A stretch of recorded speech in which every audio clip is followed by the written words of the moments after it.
Agradecemos la presencia, no solo en este espacio, sino también a todos los que están conectados a través de nuestra plataforma Zoom, de los representantes de las empresas, miembros de esta asociación, de las empresas que participaron en las encuestas de transformación digital empresarial, a todos los comunicadores sociales que hoy nos acompañan y nos han dado su apoyo en la gira de medios que tuvimos durante los días precedentes a este evento y que hoy están aquí acompañándonos junto con nuestras empresas, cámaras, asociaciones y público en general presentes en este evento. Muy especialmente queremos agradecer la presencia de Jorge Botti, empresario, siempre emprendedor, expresidente de Fedecámara, y a Fran Monroy, reconocido periodista, especialista en telecomunicaciones y transformación digital. Y por supuesto que a Fanny Noel, quien también va a estar aquí moderando el evento. Gracias a ellos dos, a Fanny, a los tres, por haber reservado este espacio en sus agendas para acompañarnos junto con Fanny y quien en representación del comité nos presentará los resultados de la encuesta de transformación digital.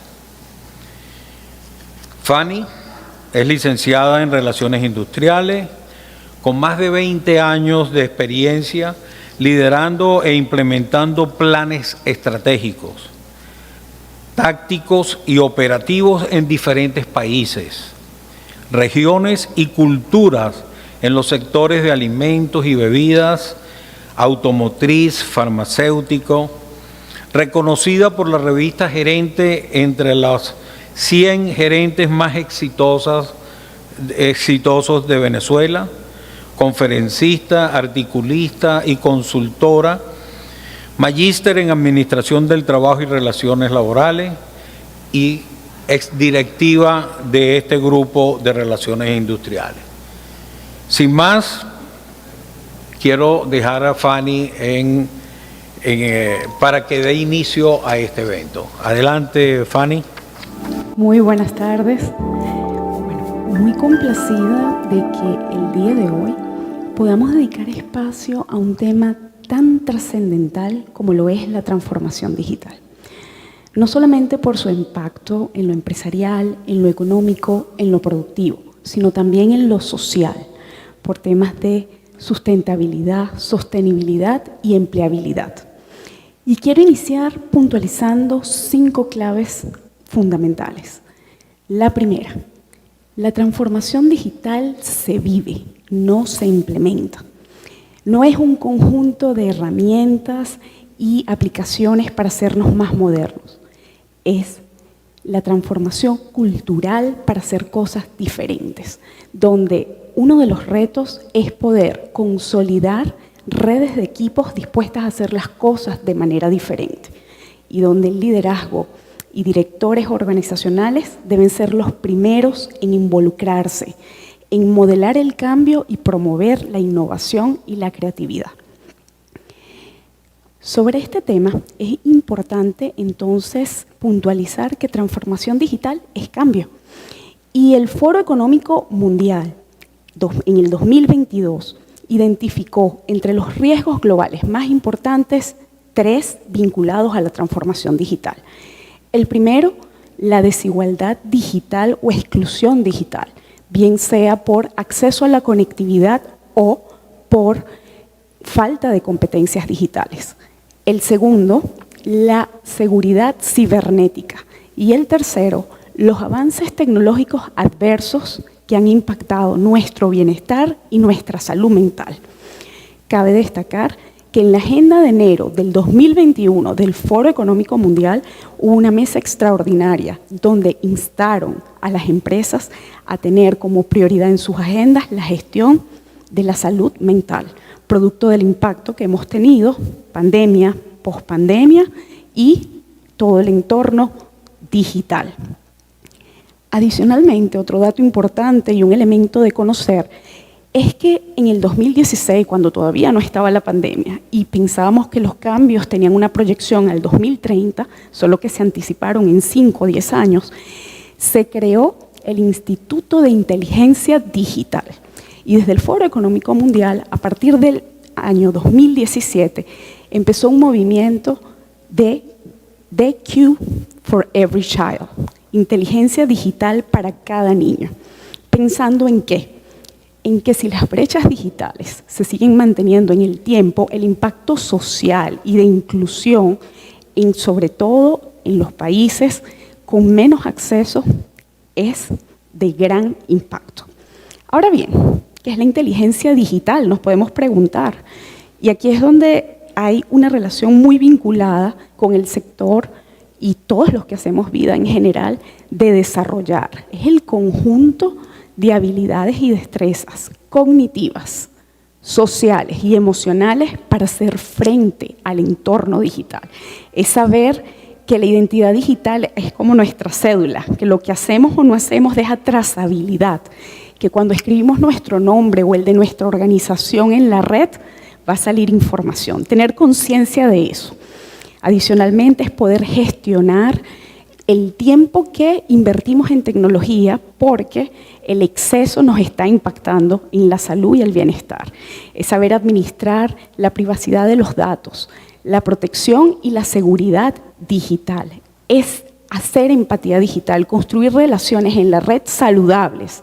Y finalmente, comunicación digital. Suena fácil, pero en este momento ya no es un tema de conseguir información y difundirla. Es tener la habilidad de identificar, buscar, clasificar y generar valor. ¿Por qué?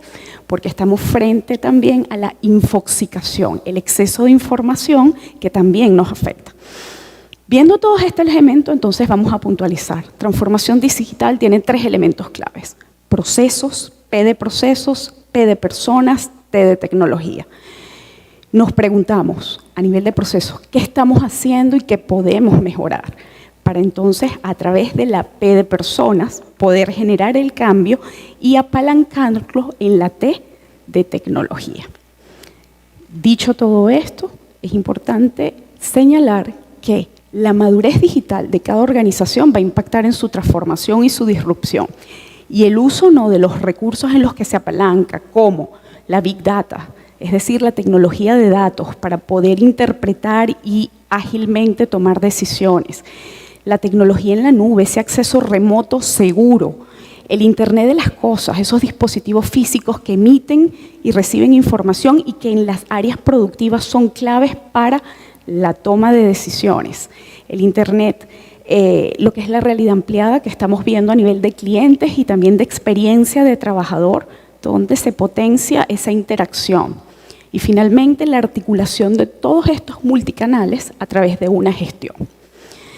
Esto frente al momento actual en que nos encontramos desde el comité, nos planteamos la necesidad de conocer cómo estamos viviendo la transformación digital en Venezuela, porque hay escasez de datos. Y es por eso que dimos un primer paso, una fotografía sencilla en blanco y negro que nos va a permitir conocer cómo estamos transitando este proceso. Sin más preámbulo, entonces, como primer aspecto informacional, la composición de la muestra fueron 43 empresas. 43 empresas multinacionales en un 28% y nacionales un 72%. De esta muestra fueron encuestados los líderes de recursos humanos principalmente y hubo uno que otro caso que fueron líderes de tecnología. Un dato interesante desde el punto de vista de la fuerza de trabajo femenina es que de esa muestra el 72% somos mujeres liderando la gestión de recursos humanos. Es decir, que tenemos un reto muy interesante para potenciar este proceso de cambio trascendental. La muestra fue consolidada en febrero de este año, es decir, que es data vigente de este mismo año.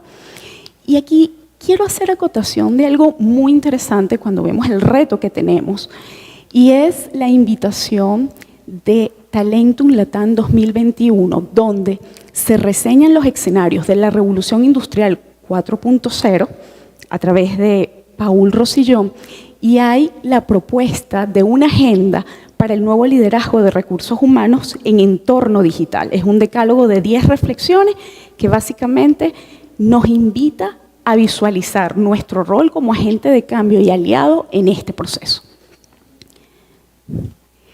La muestra a nivel de lo que son los sectores se distribuye de la siguiente manera. Un 30% es de la industria manufacturera y textil, un 26% de consumo masivo, alimentos y bebidas, 14% distribuidores, de tecnología y comunicaciones el 9%, 7% del sector salud y laboratorio, 7% de servicios y 7% de servicios profesionales.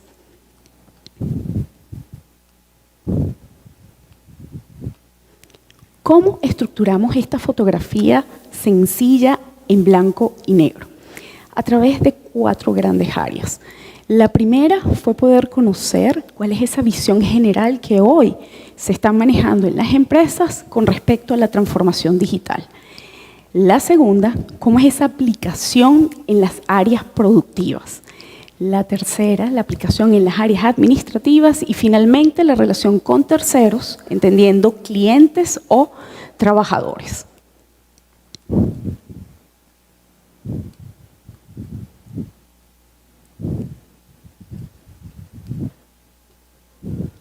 Muy bien. Cuando vemos la visión general de la empresa, pues pudimos en la aplicación de la transformación digital detectar que en un 23% hoy no hay cultura de digital. Un 49% sí la hay, pero solo la aplica a algunas áreas. Un 12% la tiene en toda la organización, pero no está de manera integrada.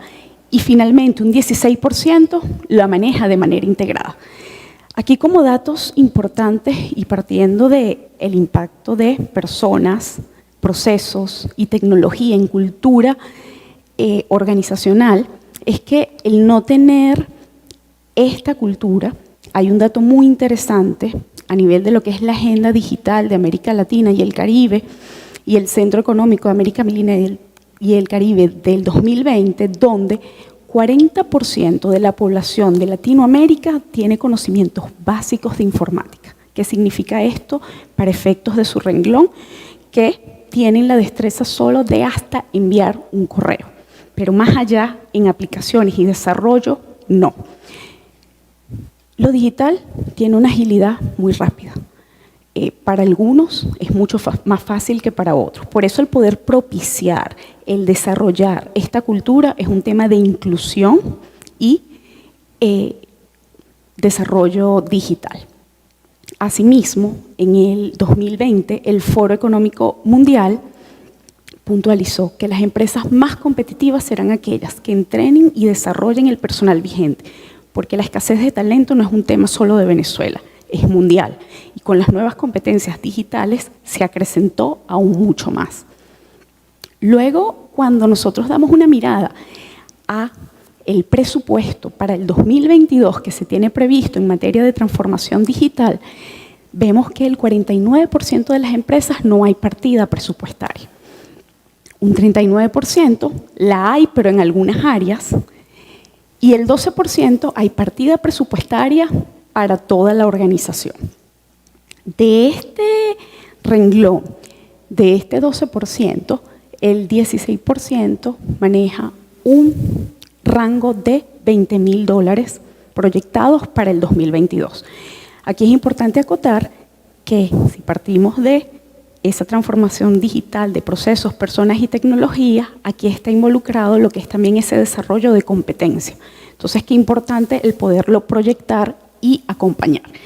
Si queremos tener una referencia de qué está pasando en América Latina, TechTarget es una consultora de investigación en materia digital. Para el 2022, las perspectivas de una muestra de 430 empresas es que el 53% aumente su presupuesto, un 42% de las empresas encuestadas lo mantengan y solo un 5%, de acuerdo a su situación, está previendo disminuir. Entonces, interesante poder cruzar. En la segunda parte, la aplicación de las áreas productivas, cómo se genera, se almacena la mayoría de la información de los documentos técnicos y de gestión en la producción. Tenemos entonces que un 23% lo sigue haciendo de manera manual, con papel, un 19% la genera con computador y la almacena en su correo, digamos que no hay un sistema de gestión, un 39% la almacena en directorios locales y solo un 19% hay gestores documentales clasificados, es decir, hay un sistema de gestión para el manejo de la información. En el mismo ámbito productivo, entonces, ¿cómo se soporta la producción logística? El 51% lo está realizando en papel, con fichas de trabajo o pedido. Un 19% dispone de máquinas robot para ciertas operaciones puntuales. Un 25% dispone de al menos una línea de producción automatizada y solo el 5% tiene total automatización. Aquí la acotación de hacer es que no necesariamente va a depender del proceso productivo, el que sea totalmente automatizado o no, pero esto nos da una fotografía. Cabe destacar que de acuerdo a la Agenda Digital y la Comisión Económica de América Latina y el Caribe, efectivamente la adopción de la transformación digital en los procesos productivos en general en Latinoamérica es donde hay el mayor rezago. Entonces, digamos que hay un reflejo allí. Con relación a las áreas administrativas, en la gestión de toma de decisiones individuales o de comité, sigue siendo el 51% con elaboración manual de actas y convocatorias y solo el 9% hoy, apalancándose en la ley vigente desde el año 2001 de mensaje de datos y firmas electrónicas, está firmando actas con certificado digital o tecnologías. Semanas pasadas, a través de nuestro comité, promovimos justamente una actividad asociada a eso. Tuvimos un escritorio jurídico que incluso presentó que ya hay sentencias que avalan y reconocen esta firma electrónica, que es uno de los motivos por los que muchas veces puede haber reserva, como carga probatoria. Ya hay más de una sentencia y hay un procedimiento por el cual adoptarlo. Entonces, el objetivo es poder sensibilizar de esa opción para hacerlo más extensivo. En cuanto al soporte a consultas, informes, evaluaciones y análisis, el 40% visualiza informes, evaluaciones y análisis de elaboración manual. Es decir, construyo los datos y elaboro el informe. Solamente el 9% dispone de la herramienta de Big Data, de tecnología de datos para cruzar, combinar, analizar, agilizar la toma de decisiones y un 12% dispone además de gestores de cumplimiento integrados de todos los datos que se compilan en materia de riesgos, objetivos corporativos y cumplimiento legal.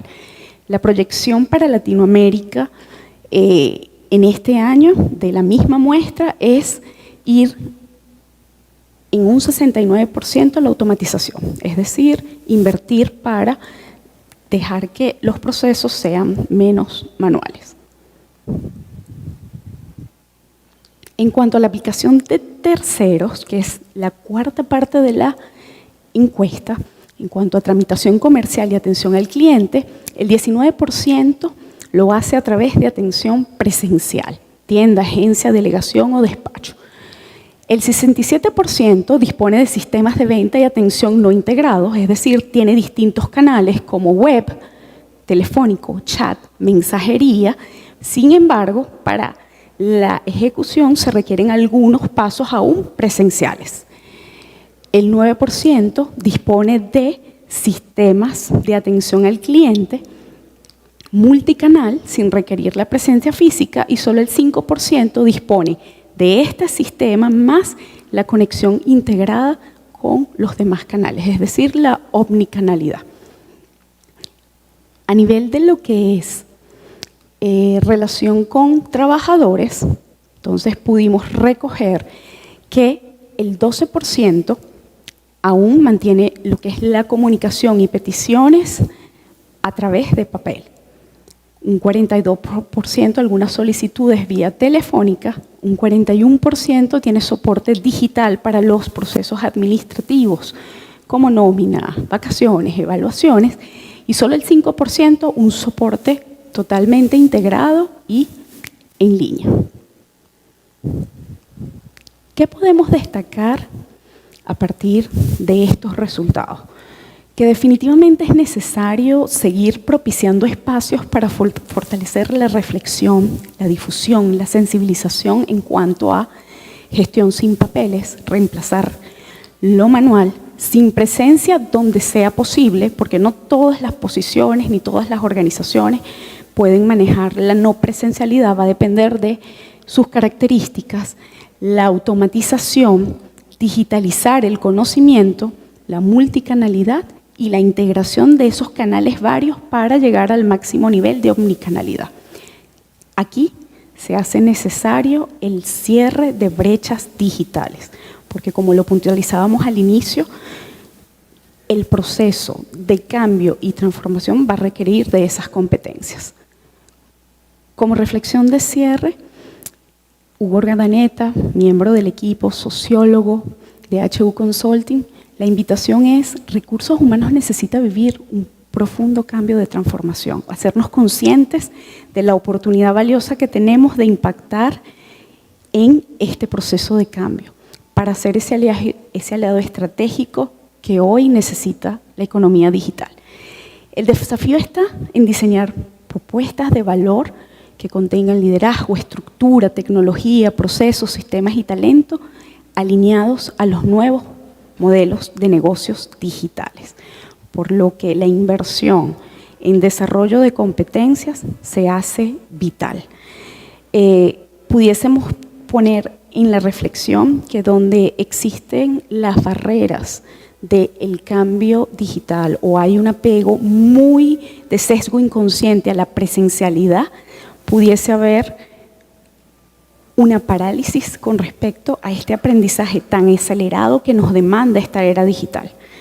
No terminamos de aprender algo cuando ya está cambiando. Entonces, eso nos deja un sabor de que siempre lo anterior era mejor y que hoy escuchemos líderes decir: pronto vamos a estar como antes. Es como esa añoranza, ese apego a lo que yo manejaba y controlaba. Pero la realidad es que ya cambió, sigue cambiando. Es que hay una economía gig o bajo demanda manejándose en plataformas digitales, que sigue un ritmo y que está impactando el mercado laboral. La OIT en el 2021 informó que había más de 777 plataformas digitales de trabajo. En Venezuela están ahorita operando no menos de 10. Están robando el talento. Están haciendo publicaciones de trabajos remotos y híbridos. En Caracas, hoy en Venezuela, no hay menos de 6 lugares de coworking o de espacios colaborativos donde ya hay publicadas ofertas que ofrecen trabajo remoto, pero si necesitas operar desde un lugar, en Caracas, Venezuela, te digo dónde vas a ir para trabajar. Eso está pasando. Entonces no nos podemos hacer ajenos de que Colombia, que está al lado nuestro, y las islas del Caribe, están promoviendo las visas de nómadas digitales y nuestros técnicos de la información que tanto nos cuestan captar y mantener, están trabajando bajo ese esquema. Eso está pasando en Venezuela. Entonces, la reflexión es, hay un dato importante de manejar y aunque no hay barrera multigeneracional que la que nosotros mismos nos coloquemos, nuestros gerentes generales y líderes en América Latina la edad promedio es 55 años, es decir, baby boomers, muy conectados con lo análogo y por ende, desde su posición de poder, busco arraigarme a eso que conozco y cómo me siento cómodo. Este es el principal reto que tenemos desde Gestión Humana en acompañar a cerrar esas brechas digitales, porque lo que hay detrás es temor, miedo al cambio, pero el mundo sigue cambiando y esas posiciones no son permanentes en el tiempo. Ahora, el impacto en la organización sí es muy alto. Entonces, sobre estos elementos es muy importante reflexionar y sobre todo accionar. Aquí la opción no es quedarnos paralizados. Pensábamos que en pandemia no era posible hacer teletrabajo en Venezuela por nuestras condiciones per se, conectividad. Estoy seguro que Fran, experto en telecomunicaciones, tiene unos datos impactantes de cómo nuestro posicionamiento mejoró en Latinoamérica en ese proceso. En Venezuela hemos aprendido a superar barreras, a tener todos los elementos que ahorita en el mundo se están dando aislados, nosotros los hemos tenido juntos y hemos salido airosos. ¿Es desgastante? Sí. Pero esto lo que nos demuestra es que independientemente de nuestra circunstancia política, económica y social, seguimos conectando con un mundo que avanza. Estos son los datos de los integrantes del Comité Técnico de Investigación Tecnológica Disruptiva, desde donde hemos potenciado esta iniciativa. Y gracias, estas son mis redes sociales. Los invito a mi casa digital, fannynoel.com. Y sin más preámbulo, pues yo deseo invitar a alguien que es conocido como la voz de la tecnología. No solamente en Venezuela, también en América Latina. Es periodista, especialista en telecomunicaciones, informática, transformación digital. Además, estudió Derecho y Letras en la Universidad Católica Andrés Bello. Tiene una especialización en producción e dirección de radio y televisión. Conduce el programa en radio y televisión de Código Abierto. Él se hace llamar Early Adopter, porque fue el primer periodista en Venezuela en abrir su cuenta de Instagram y Twitter, y en Latinoamérica el primero en transmitir en streaming. Y bueno, los dejo y les pido recibir con un fuerte abrazo a Fran Monroy.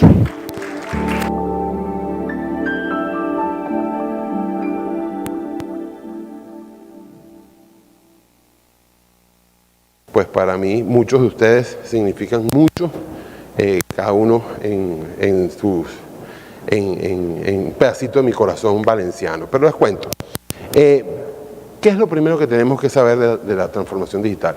Esto no se hace solo. Hay que vencer el miedo al cambio, hay que vencer la resistencia. Y les tengo malas noticias. La tecnología, como la cocina, en lo que yo soy bastante malo, como otras áreas del ser humano que no voy a decir, se aprenden jorungando. Si usted no jorunga y si usted no se tira por ese barranco, nunca vas a aprender. Es mucho más difícil que yo me ponga a hablar aquí de términos tecnológicos que no tienen mucho sentido si no te aterrizo el concepto de que todos hoy transversalmente estamos tocados por la tecnología. En el horno microondas de nosotros hay más tecnología que la que el hombre pisó la luna. En nuestro celular hay 1300 veces más potencia de cómputo que lo que hizo que llegara el hombre a la luna. Incluso casi todos nosotros hoy por hoy tenemos mayor potencia de cómputo en nuestro celular que en nuestra computadora personal. Entonces es momento de saber que en cada teléfono celular hay muchísimas más posibilidades de negocios desde sentado en una silla que lo que había antes. Además, la pandemia nos enseñó algo. Las horas glúteos no funcionan. Tener a alguien cumpliendo 8 horas glúteos no funciona. Las horas efectivas, no importa el ritmo de trabajo, pero que cumpla objetivos, te va a llevar mucho mejor. También nos enteramos gracias a la pandemia que se pueden hacer muchísimas cosas desde cualquier sitio. El día que surgió la noticia bomba, porque fue una bomba, de la ida de DirecTV de Venezuela, yo estaba acá en Valencia. Bueno, con un modencito digital desde el Trigal hice 43 entrevistas para 3 continentes y 20 y tantos países. Todas desde el Trigal. Alguien me preguntó dónde estaba yo. ¿A alguien le interesó, los que me vieron en la televisión francesa, en la española o en toda Latinoamérica, qué Carrizo era Valencia? ¿O si era más grande o más chiquita que Caracas? ¿O si era más grande o más chiquita que Maracaibo? No, Yo hice entrevistas para todos lados desde el trigal. Entonces, primera cosa, la ubicuidad. La tecnología llegó para quedarse y es ubicua. La segunda cosa, la transformación digital es mucho más allá que comprar un software de ERP como SAP o de tener presencia en redes sociales. Ya vamos a hablar de eso, porque las redes sociales es como construir el rancho en terreno municipal. Hay que construir el rancho en un terrenito propio. Ya les vamos a decir de eso. La transformación digital es mucho más allá de hacer los procesos mucho más rápidos. Y voy a una cosa que lo estaba pensando hoy, que almorcé con el amigo Pedro Vivas Monroy de Inter. A decir Monroy, Inter, a este tipo con razón siempre habla de Inter, porque tiene un familiar ahí. No, yo hablo de todas las operadoras. Lo que pasa es que, vaya, hablo más de las más grandes, porque las más grandes tienen más problemas, como todos, pero tienen más aciertos, como todos, pues. Hay muchas cosas que friegan la transformación digital. Una de ellas es el no puedo. Mire, otra cosa, la cultura del medio preñado, o del jonrón o foul. En Venezuela todavía hay muchos procesos que se hacen medio preñado. No, hijo, ya va. O piensas como es, o piensas, o no piensas, pues. Por ejemplo, en muchos procesos, yo no hice ni prueba de sonido y no sé dónde va a hacer feedback aquí, no quiero moverme mucho, por eso me tienen así como medio robotizado.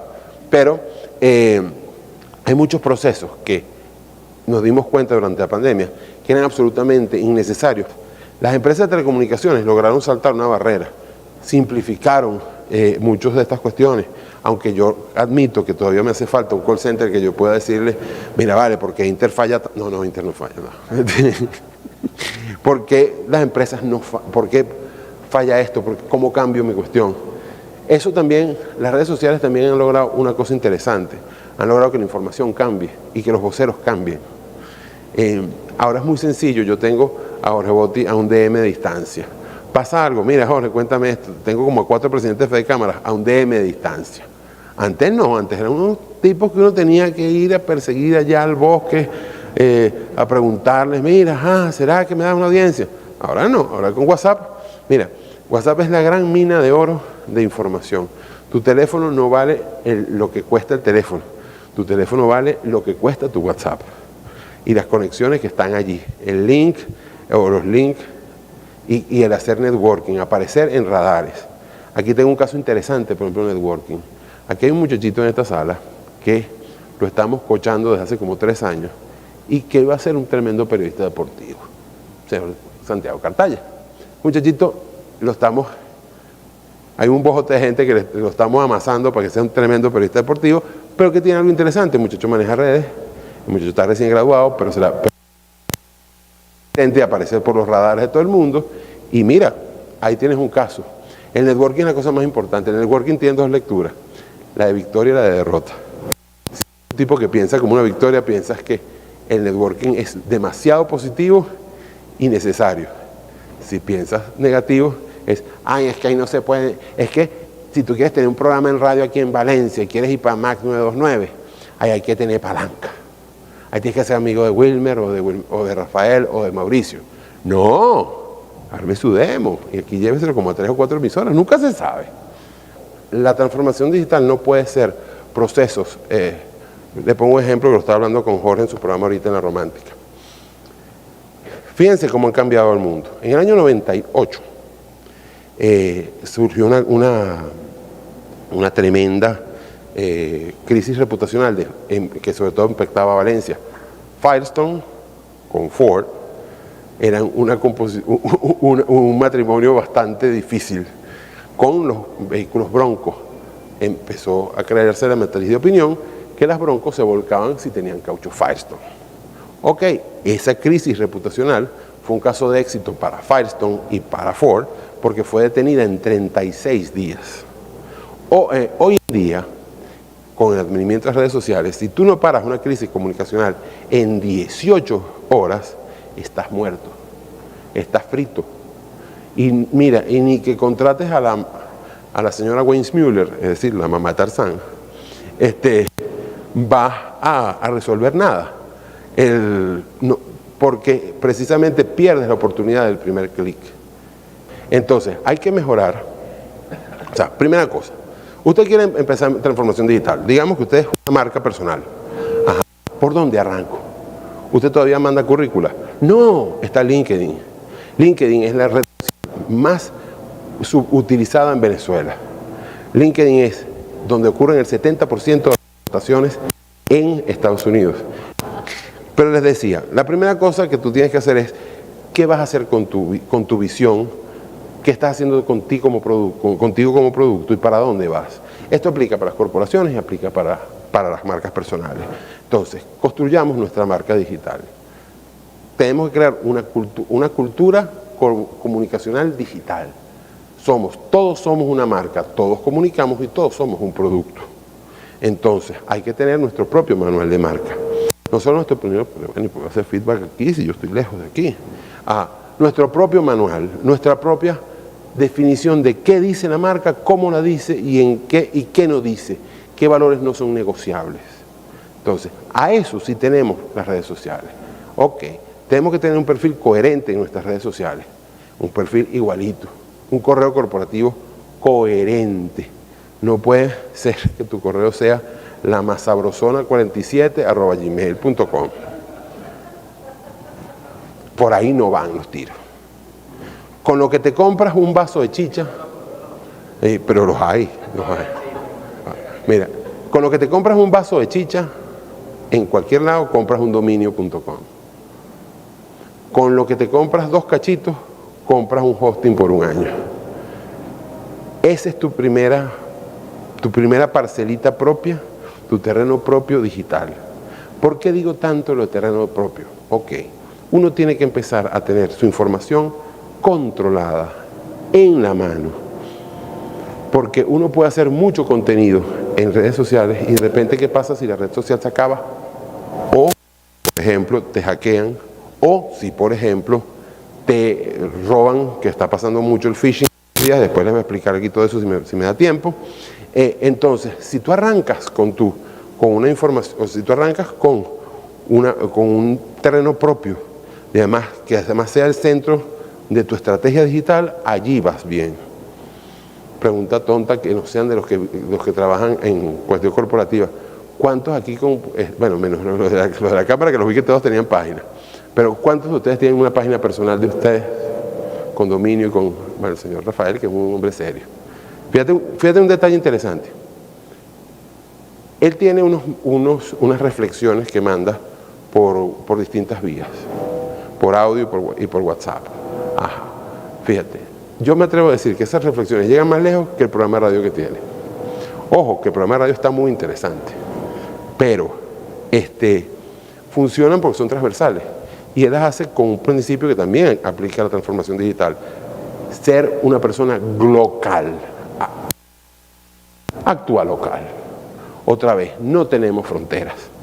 Yo estoy haciendo este cuento aquí, desde la Hesperia, pero me están viendo en miles de sitios, bueno, espero que sean miles, pero en muchos sitios más allá de Valencia. Y yo estoy hablando por una información que vale igual para Puerto Ordaz, como para Bucaramanga o para cualquier parte de Latinoamérica. Entonces, piensa global, actúa local. Ya estás armando ya tienes tu terrenito propio, ya. Ahora hay que saber qué vas a decir y cómo lo vas a decir. Crear tu personalidad digital. Luego de eso, empieza a pensar en digital. Porque la transformación digital implica cambiar tu ácido desoxirribonucleico por un ADN digital. ¿Qué cosas matan tu ADN digital? La tardanza en los procesos, el pensar cuadriculado, el no tener bien claras tus tareas digitales. Mira, cuando ustedes ya tienes un hábito, ahora generas la comunidad digital. La comunidad digital es la verdadera moneda de la transformación digital. Cuando tú creas comunidad, cuando tú creas empatía, cuando tú creas una gente que te sigue, pero no porque te hizo follow, sino porque cree en lo que tú dices, ahí vamos bien. Ok, entonces ya tenemos una comunidad. Esa comunidad, empezar a relacionarte con ella. La gente no quiere este tipo de cosas, lo que yo estoy haciendo. Es decir, la gente quiere es que conversemos y que nos conversemos todos de tú a tú en el mundo digital. Y de alguna manera quiere conversación, quiere ambientes conversacionales, quiere crear comunidad, quiere crear virtud. Entonces, ya tenemos, ¿qué podemos irle diciendo? Ya tenemos, sin invertir un bolívar, porque todas hemos invertido 2 cachitos y una chicha. Después echa un poquito más de azúcar si quiere. Porque aunque el azúcar es mala, porque engorda, trae problemas en la memoria y... Oye, no me acuerdo qué más. Yo sé que algo más era, pero bueno. ¿Era eso? Creo que sí. Bueno, entonces ya tenemos esto. Ya podemos empezar, cuando nuestra marca personal está alineada, a empezar a mirar en la marca del sector y de qué necesita el sector. La primera cosa de la transformación digital dentro de la corporación es poner de acuerdo a los jefes. Tenemos el de recursos humanos, que siempre quiere hacer pruebas psicotécnicas aunque tengas un genio a tu lado.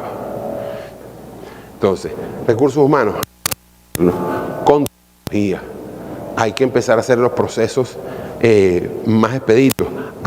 Pero hay que alinearlo con el departamento legal. Las firmas electrónicas son absolutamente válidas en Venezuela, pero la ley de firma electrónica en Venezuela fue muy interesante y fue importante, pero no se usa.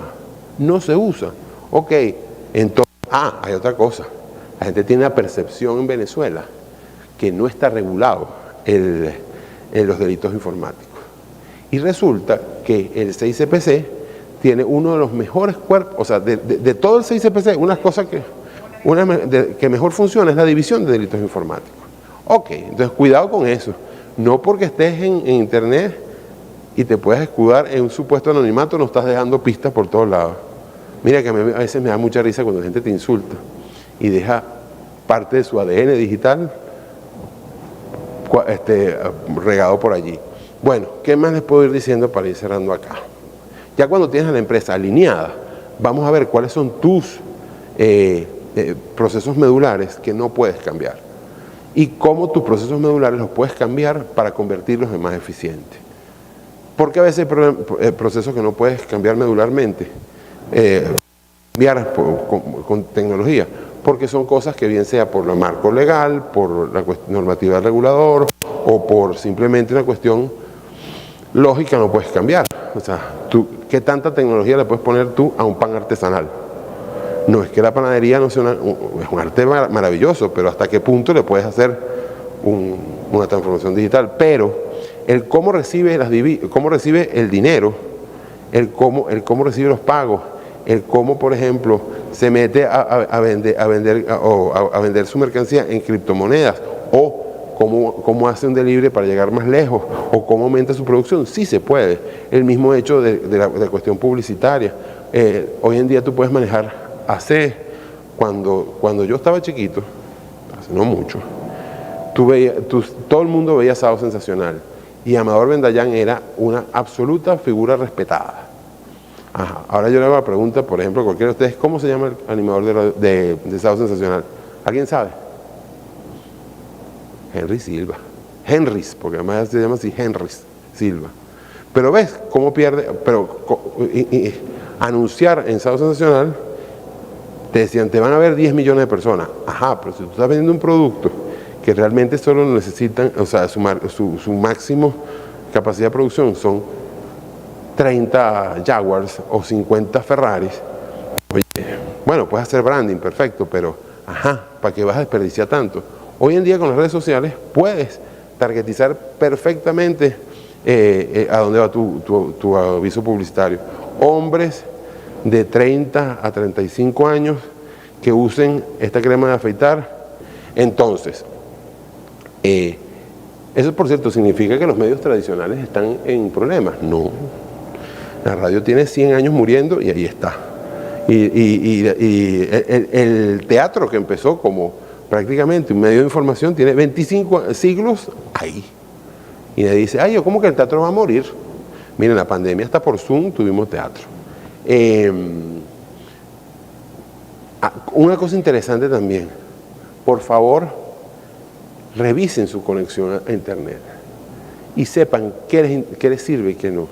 Y por favor, y este es un punto importante que friega mucho la transformación digital en Venezuela, que es cómo armar tu home studio, porque eso trae unos costos interesantes que a lo mejor no están contemplados en la empresa. Pero no pichirreen con dos cosas, con la conexión y con el router, por amor a Dios.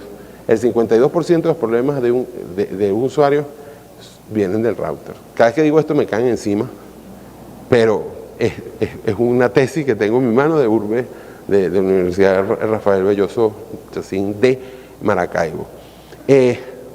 Viendo un poco, yo fui ajustando lo que venía a decir, viendo un poco los resultados de la encuesta. Hice como unos comentarios finales del juego de hoy.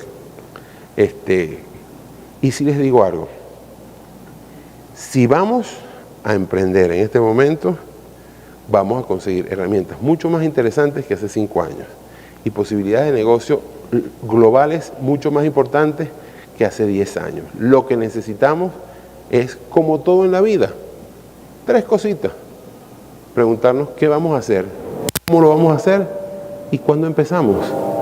Si yo hubiese, los hubieses no existen, por amor a Cristo, pero si yo hubiese llevado a cabo el 20% de las ideas que se me han ocurrido mientras me baño, fuera un magnate. Total, te bañas siempre. Si yo hubiese motorizado parte de esas ideas, wow, estaría en Suiza y esto lo hubiese hecho desde Suiza y con mucho frío. Entonces, si tienen alguna pregunta, de todas maneras, @fmonroy por ahí.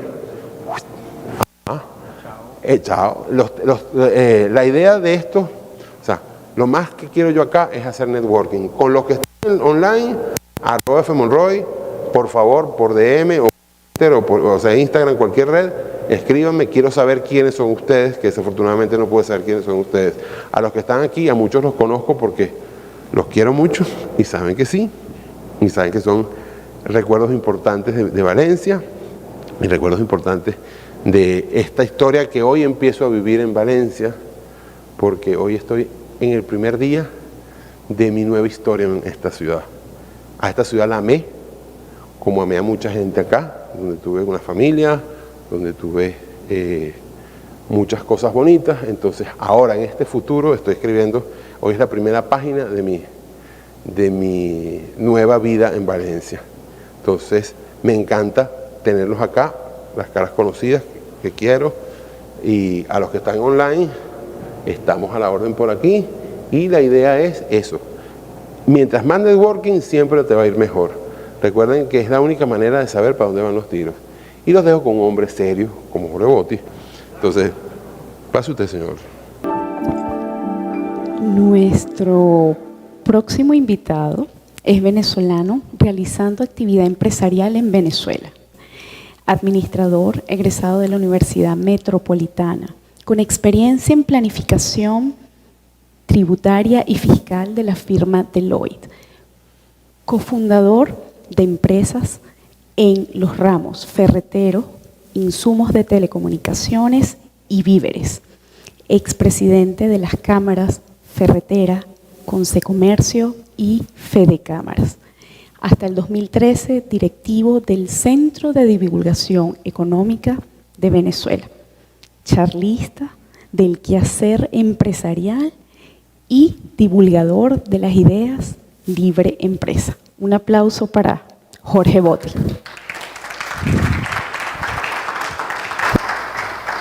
Un millón de gracias. Bien, la verdad es que me pasan muchas cosas por la cabeza y debo comenzar, por supuesto, por agradecerle a mi querida amiga María Olga, que me contactó hace unas semanas para hablarme de esto, y le dije que le agradecía que me sacara un poco del óxido en el que uno anda metido. No porque uno no esté haciendo nada, estamos haciendo mucha operación diaria, tratando de entender el país y de salir de este entuerto. Pero sí pasa tiempo desde que uno no ha tenido estas ocasiones de comunicarse con un público, y además para mí es bien novedoso saber que un número indeterminado de gente me está viendo por una pantalla. Es algo que no vivimos los que estuvimos en los gremios, al frente de los gremios hace ya 10 años. Parece mentira, Mario, que han pasado ya 10 años, se cumplen 10 años desde mi salida de Fedecámaras. Todo esto que hemos visto hoy está pasando en la Venezuela de estas fechas, de marzo de 2022. Y Mariolga y el resto del equipo del Grupo de Relaciones Industriales y del Comité Técnico que hemos visto hoy con un excelente trabajo, discutíamos sobre, bueno, ¿y qué pasa con el entorno? ¿Dónde es que estamos haciendo empresas en Venezuela? Y de alguna forma conectar lo que ya hemos escuchado con el evidente retraso o rezago que hay con el tema digital, con esa visión que le imprime a estas cosas, Fran, como nadie, uno termina apasionado. De hecho, me recordé que sí tengo registrado jorgeboti.com, lo registré hace como 15 años cuando se podía hacer y nunca lo he usado, pero está ahí y dije, yo esto lo voy a necesitar algún día. Así que voy a tomarte el consejo. Y creo que deberíamos, voy a intentar compartir con ustedes en los próximos minutos, tal vez unos 25, 30 minutos, espero que no me entusiasme demasiado y después escuchar algunas de las preguntas o preocupaciones que tenemos, tratando de transmitir un poco en qué entorno estamos parados, en lo económico, en lo político, en lo laboral incluso, qué realidades y retos tenemos los empresarios por delante en estos momentos, dónde podrían estar las oportunidades y sobre todo el papel de la empresa en un escenario tan complejo como el que estamos viviendo. Y quisiera comenzar por señalar algunas premisas, 2 o 3 nada más, que creo que tenemos que tener presentes para efecto del accionar diario, sea en nuestra empresa, puede que haya algunos empresarios que nos están escuchando o que están presentes en sala, o sea que usted es un alto ejecutivo de la empresa, o sea que usted está ocupado de lo que muchas veces los empresarios olvidamos como una de las partes más importantes de la gestión empresarial, que no es otra cosa que la gestión humana. Tenemos que empezarnos a meter en la cabeza que empresa no es una cosa distinta a trabajador. Empresa y trabajador hacen la empresa. No son 2 cosas, 2 compartimientos estancos. Lo primero de esto que creo que tenemos que entender, la primera premisa que quisiera compartir con ustedes es que Venezuela tiene un problema serio desde hace bastante tiempo, pero que ese problema no tiene salida suma cero. Es decir, si usted está pensando que en algún momento por elemento externo o por alguna estrategia interna va a cambiar de la noche a la mañana el escenario, quien maneja el poder en Venezuela, está equivocado. Eso yo creo que eso tenemos que superarlo. La realidad se está transformando día a día. A lo mejor la transición, y de eso vamos a hablar quizás al final, a lo mejor hay una transición que ya empezó y ni siquiera nos hemos dado cuenta. Pero ese tema de que hay que esperar un supuesto día para empezar a moverse, hay que quitárnoslo de la cabeza. La segunda premisa puede resultar un tanto, voy a saltar esta para la tercera, voy a una que me parece que es trascendental, que ha ocurrido frente a nuestras narices y que posiblemente la mayoría de nosotros no hemos internalizado lo suficiente. Hemos visto finalizar el petroestado en Venezuela. 100 años de una forma de hacer las cosas se desvanecieron frente a nuestras narices. Ojo, eso no significa que Venezuela ha dejado de ser un país petrolero. Va a volver a serlo, se lo garantizo. Pero es muy distinto ser un país petrolero que tener de nuevo un petroestado. A mí no me cabe la menor duda de que a lo mejor en la mente de algunos políticos o algunos que incluso están aspirando al poder y que no tienen nada que ver con el socialismo del siglo XXI, puedan tener en la mente de nuevo intentar implantar un petroestado. Pero del sitio donde más tenemos que sacar el petroestado es de nuestra propia cabeza. Y eso implica el comportamiento de cada uno de los ciudadanos y el comportamiento empresarial. La tentación del rentismo es enorme.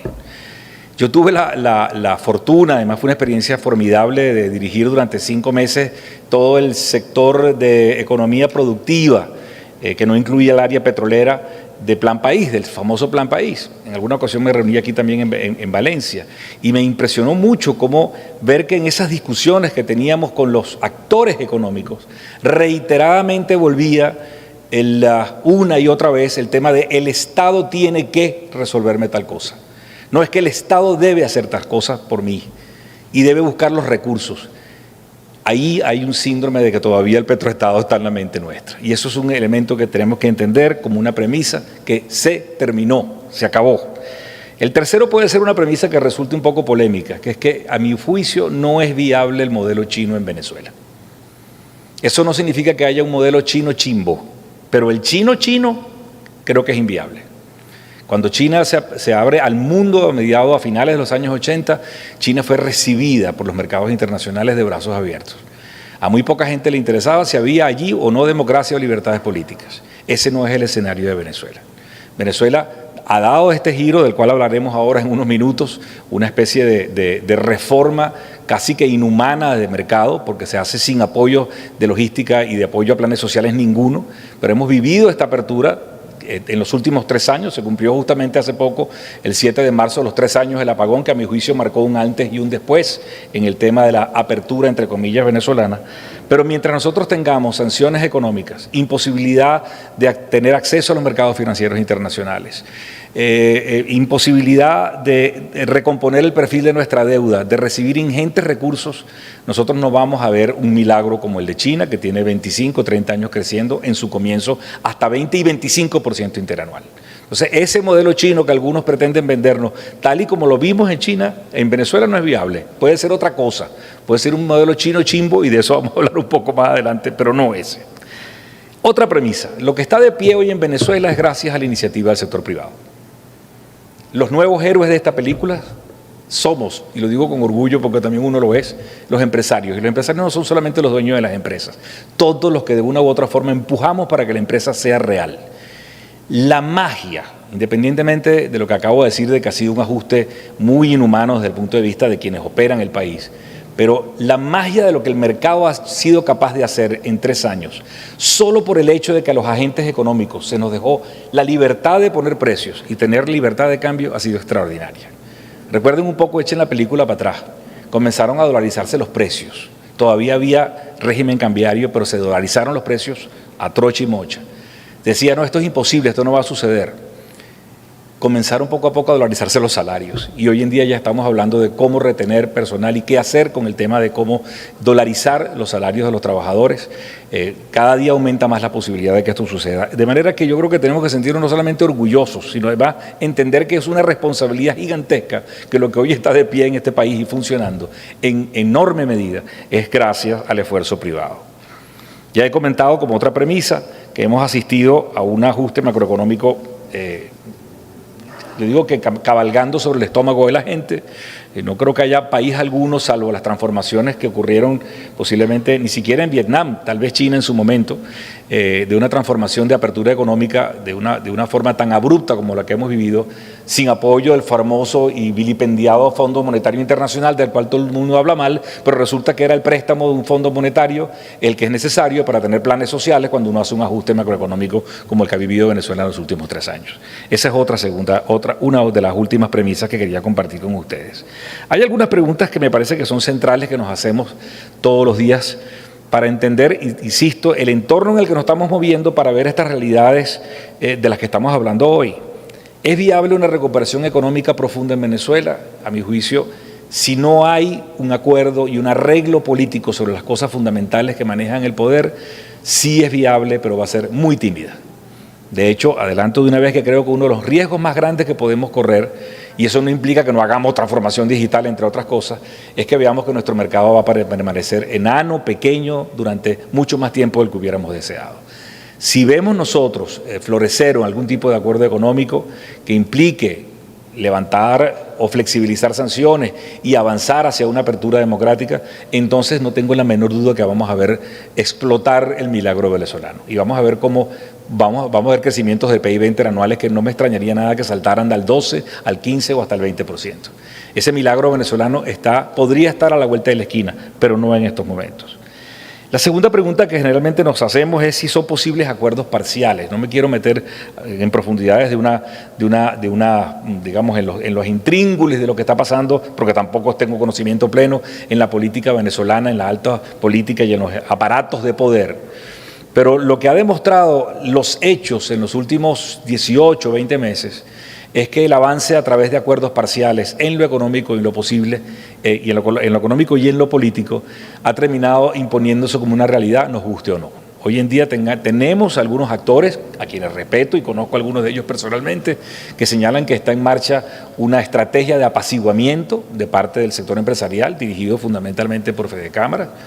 Pero resulta que Fedecámaras no está actuando sola, tiene varios años, al menos 2 años, trabajando de la mano de la Iglesia y del Foro Cívico ante la evidencia que muchos no vieron a tiempo de que no era posible un giro en el poder en el corto plazo, teníamos la necesidad de empujar por la vía de los acuerdos parciales.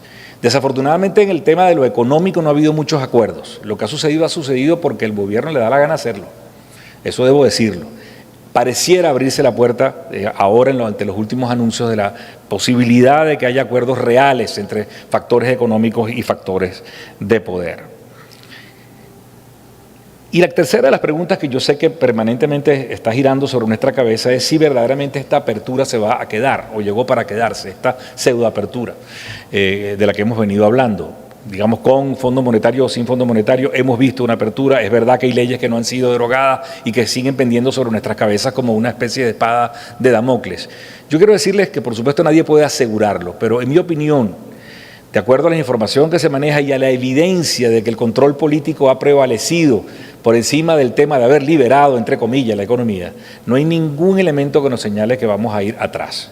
A riesgo de equivocarme, yo no soy de los que piensa que si acaso puede haber algún tipo de incremento petrolero y el gobierno se hace de nuevos recursos, enseguida volvemos a los controles de precios y de cambio. Eso no va a suceder. Hay asesores extranjeros, hay una visión sobre el alto gobierno que ha impuesto la realidad que hemos visto. Lo que pueden faltar algunos otros ajustes menores, por ejemplo, en el plano de los acuerdos laborales, del diálogo social con los trabajadores, con la poca representación que queda de los trabajadores en Venezuela, pero creo que tenemos que apostar o al menos arriesgar quienes tenemos decisiones de inversión, no solamente en la empresa, decisión de inversión personal, desde comprar un carro o hasta montar una plataforma digital, hay que apostar porque la apertura llegó para quedarse. Una apertura con pretensiones de no tener otro tipo de libertades políticas, pero es una apertura que a mi juicio llegó para quedarse. Los empresarios estaremos teniendo ahorita, a mi juicio, dos grandes miedos. Uno de ellos ya medio pasó. El miedo a sobrevivir a la pandemia y las transformaciones que eso implicaba. Yo digo que pasó relativamente porque la pandemia terminó y que creo que los que murieron en el camino ya murieron. Hay algunos que creo que van a morir y todavía no lo saben. Y el segundo gran miedo es sobrevivir a esta apertura de la que he venido hablando. Esto no lo hemos vivido los empresarios venezolanos, Mariolga, y tú lo debes recordar mucho, creo que nunca. Nosotros vivimos la apertura, quienes están un poquito más adultos, la apertura de Pérez en el año 89 y lo que significó comenzar a competir con actores internacionales. Pero duró poco, aquello siempre hubo alguna fórmula de buscar una protección. Esto es otra cosa, porque esto nos ha agarrado en plena transformación de la revolución 4.0, en plena transformación digital. Yo creo que llegó el momento en repensar de verdad si los negocios son viables, si agregamos valor a algo. El famoso right to win, el derecho a ganar. Lo que estamos haciendo de verdad tiene sentido en la nueva realidad. Y creo que eso es uno de los grandes miedos que tiene en estos momentos el empresario. Hablemos brevemente de lo que veo que son los grandes riesgos, o dos grandes riesgos que tenemos frente a nosotros ahora, los empresarios. La prolongación del status quo. Ya hablé algo de esto relativamente. El tema de que no sabemos cuántos años más podamos tener una economía enana, una economía de 50.000, si crece un 5 o 6% podemos llegar a 55 y a lo mejor en 3 años a 60.000 o 65.000 millones de dólares. ¿Cuándo volveremos a tener una economía de 350.000 millones de dólares como la que teníamos en el año 2012? Luce lejano. Y eso es un riesgo, porque si no hay soluciones, acuerdos políticos básicos, no vamos a ver la posibilidad de un retorno a esa economía. De manera que el primer riesgo es la prevalencia del status quo, lo que hemos visto. Y el segundo riesgo es la imposición final de esto que hemos llamado el modelo mixto, que aunque no sea chino, sino medio chimbo, al final es una imposición. Es decir, prevalece imagínense este escenario que aún con movimientos y transformaciones impida que una economía como la venezolana crezca más allá de 2-3% interanual. Recientemente el presidente de Conindustria, Luigi Pizzella, decía en un foro en Fedecámara que ellos creen que la industria puede crecer hasta 10% incluso este año. Me pareció asombroso. Pero tiene razón, Luigi me dice, pero eso no es nada, eso no es absolutamente nada, es recuperar a lo mejor, llegar a 30% de capacidad instalada de uso en Venezuela, cuando tuvimos 85, 90% de uso de capacidad instalada. Eso es una verdadera tragedia y es un riesgo alto y es un riesgo real. Hablemos un poco entonces de dónde estamos parados hoy, y ya para ir entrando un poco en la fase final para hablar más de la empresa. A mi juicio, con el cierre del 2021, hace unos meses, concurrimos al cierre de 2 ciclos. Se cerró un ciclo político que comenzó tal vez en el 2019, 2019, con el famoso interinato, etc.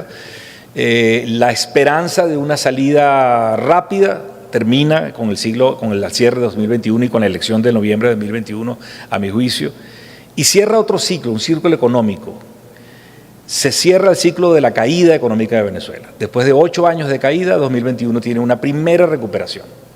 Creo que es importante tener estos dos elementos en la mente. Hay un ciclo nuevo frente a nosotros que podríamos por lo menos verlo o visualizarlo hasta el 2024, 2022, 2024, que en lo político implica unos riesgos enormes, por supuesto, pero también unas grandes oportunidades. De eso no venimos a hablar hoy, aunque quizás si a alguno le apetece podemos hablarlo después en alguna breve conversación. Siento que las opciones de poder en Venezuela están muy lejos de retar verdaderamente el poder. Hay una enorme brecha entre lo que siente la población y lo que sienten sus líderes, lo que están haciendo sus líderes. Pero también hay un ciclo nuevo que comienza ahora en el 2022 y que podría estar, por no ponerle un poco de fecha más adelante, terminando en el 2024, que es esto de lo que hemos venido hablando, las oportunidades que presenta un mercado venezolano que está abierto, con limitaciones, con riesgos, pero que está allí para invertir y para aprovechar. En Venezuela hay una enorme discusión que me parece absolutamente tonta sobre el tema de si Venezuela se arregló o no se arregló. Lo peor de todo es que todo esto tiene que ver con el comentario que hizo una conocida actriz venezolana que regresó a Caracas después de varios años y dijo: la veo arregladita. Y de ahí tenemos casi un año debatiendo sobre este tema y hay gente que se jala los pelos, los que tienen pelos, se los jala tratando de debatir en si esto se arregló o no. El tema no es ese. El tema es que tenemos que entender que sí tenemos una realidad que se está transformando. Hay una transformación en marcha y implica tomar posiciones. Nunca como ahora, a mi juicio, me pareció importante tomar decisiones económicas para entrar en este juego, porque la rueda no va a ser otra cosa sino subir, a mi juicio. Desde decidir comprar un apartamento, que hay y a precios bastante accesibles, lamentablemente sin acceso a crédito, pero por ejemplo puede ser una decisión económica, hasta decidir comprar empresas que están en venta en Venezuela. El descuento que hay para comprar empresas hoy es extraordinario, con la esperanza de que vaya a subir. Eso implica el entender que independientemente de lo que sucede en el plano de lo político, a mi juicio ya estamos en pleno momento de tomar posiciones. Si usted no toma posiciones ahora, después va a ser muy tarde. Y eso implica decisiones personales, decisiones empresariales y por supuesto decisiones de temas como los que hemos estado hablando hoy. Si voy a tomar decisiones, tienen que ser de la mano de transformaciones reales que entiendan lo que el mundo está viviendo en estos momentos. De manera que, ¿qué es lo que puede pasar, digamos, de aquí al 24 o más allá? ¿Podemos llegar a tener una transición ordenada hacia la democracia? Hoy no luce probable, pero eso no implica que sea imposible. Podemos llegar a visualizar una transformación o una transición roja, es decir, el propio Estado transformándose en otro tipo de monstruo. Pareciera que es más probable y está sucediendo frente a nosotros. Y no solamente en lo económico, hay ciertas señales políticas también. No todo en ese aparato de poder es blanco o negro, ahí hay áreas de grises, hay gente que tiene intereses particulares y pudiera haber elementos de presión que nos llevan a un escenario distinto. Con todo esto, ¿qué tenemos? ¿Qué realidades inobjetables, a mi juicio, tenemos por delante? Primero, algo que ya he mencionado. Tenemos un mercado pequeño por largo tiempo, o por lo menos por varios años. El que está pensando en que va a crecer 30 o 40%, no lo vemos. El mercado va a estar, digamos, pegado del sartén por de alguna forma, pero eso no implica que no haya oportunidades. Recomendación, yo les digo algo, sobre todo si tienen empresas o están en empresas que tienen años en el mercado, yo decidí dejar de ver para atrás. Cada vez que mi socio me dice, pero es que en el año 2012 facturamos X mil millones o tantos millones, no me interesa saber más de qué tamaño éramos en el 2012. Tenemos que ver para adelante. No hay forma. O sea, si usted se va a quedar llorando porque usted está facturando apenas el 20% o el 15% de lo que facturaba la empresa en el año 2012, que fue el último año medio bueno, es mejor que se dedique a otra cosa o se vaya del país. O sea, hay que ver hacia adelante. Es otra realidad, estás en otra Venezuela y va a ofrecer oportunidades. Hay que adaptarse y, entre otras cosas, hay que echarle pichón al tema de la transformación digital. Porque es impresionante cómo cambió frente a nosotros, la forma de atender a la clientela. Todos los negocios, además. No se imaginan los pleitos que tengo con mis socios de la ferretería, que son, el menor tiene 75 y la edad no tiene nada que ver con esto, sino más bien las ganas de cambiar. Socios de mi padre, que ya ha fallecido, y no hay manera que entiendan que hasta para vender un martillo en una ferretería las cosas cambiaron. Por fin se atrevieron a poner unos contactos por Instagram, más malos que Carrizo, pero lo que quiero tratar de decirles es que ustedes, sobre todo los que están sentados en una empresa, alguien lo comentó, creo que fue Frank o Fanny, que me encantó su exposición y la forma como ella entiende la transformación digital, tienen el deber de convencer a la alta gerencia de la necesidad y la urgencia de estas transformaciones. Si las decisiones no se toman desde arriba y con compromiso, no van a suceder. Y siento que el mensaje, además, de quienes dirigen las instituciones hoy empresariales, debería ir más hacia empujar a sus agremiados hacia esto que hacia la queja permanente. Los que hemos estado en los gremios, Mariolga toda la vida siempre nos han llamado los ayayay, ¿no? Los quejones. Yo creo que por supuesto hay que quejarse, hay cosas que merecen por supuesto el reclamo, pero hay que empujar a la gente que está en el mercado a transformarse. El segundo tema de las realidades es que no vamos a tener financiamiento como lo conocimos, creo que por lo menos por 2 o 3 años más, y eso implica manejar muy bien los créditos comerciales, porque sí volvió el crédito comercial al país, más no el crédito financiero, y manejar muy bien el capital propio. La limitación en los servicios públicos va a ser otra realidad con la que vamos a tener que lidiar, la alta presión tributaria. Creo que hay que enseriarse con planificación fiscal, con asesoría decente, con asesoría profesional. Hoy en día la presión tributaria es altísima. El tema de la sobrevaluación del tipo de cambio o la sobreapreciación del tipo de cambio nos ha enseñado algo que a veces les confieso que es tremendamente difícil de comprender. Hemos visto cómo también se puede estar sobrevaluado aún con una economía dolarizada. Todo lo importado es más barato que lo hecho en Venezuela. Eso es una realidad que tenemos que entender. A lo mejor su empresa no es viable ya con lo que está fabricando y tiene que cambiar de rubro. Eso no creo que vaya a cambiar en el corto plazo. Es decir, tener una moneda competitiva que motive las exportaciones como lo ha tenido por años Chile o años Colombia, que son 2 buenos ejemplos, no lo veo pasando en Venezuela.